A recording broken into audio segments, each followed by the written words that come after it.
Luka's Mavs are visiting LeBron's Lakers. Dallas took the first meeting on Christmas, and Doncic had 32. Los Angeles is 12th in the West, but LeBron has carried them to 6 wins in their last 8 games. Luka's averaging more points, rebounds, assists, and all the numbers that smart people know don't mean as much as other numbers. He's averaging more than LeBron did through the first 5 years of their careers. Of course, in the much more important statistical categories, LeBron is waxing him through 5 years. ESPN NBA reporter Tim Bontemps is back. Tim, what stat line does Luka put on the Lakers tonight? A very large one, I think, right? Like you said there, the Lakers have won 6 of the last 8 with LeBron carrying them without Anthony Davis. They played really well. Thomas Bryant has been a great story coming back from a torn ACL, giving them productive minutes at center. Russell Westbrook's been productive off the bench. But they're not going to be able to stop Luka Doncic. This guy is able to put up numbers on anybody, and he's certainly going to do it again for the Lakers tonight. Would it be fair to say, as some have claimed, that Luka has had a more impressive start to his career, both came to the league as teenagers, right, than LeBron James? No, it's definitely unfair. I mean, look, by this point in his career, LeBron James had led his team to the NBA Finals. We just looked it up during the break.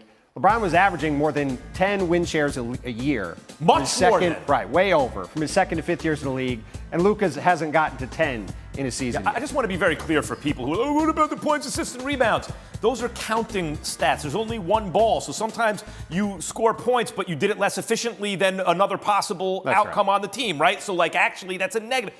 When you look at the stats that matter, LeBron is roughly twice as good as Luka at the same point in their careers because he plays on both ends, as you would expect. Both of them were elite offensive players. LeBron was one of the better defensive players in the league. Luka obviously is not. And look, that's no knock on Luka. He's had an incredible start to his career. He was arguably the most accomplished player to ever come into the NBA draft. When you look at his winning the EuroLeague, being in Eurobasket with Slovenia, all the stuff he did as a teenager was remarkable. That's why he should have went first in that year's draft. But he doesn't measure up to LeBron. Luka does have something, though, a certain kind of confidence. Like LeBron, it felt like to me as an observer, aimed to please, wanted to bring people along with him and get along, and it made him a great player in a lot of respects.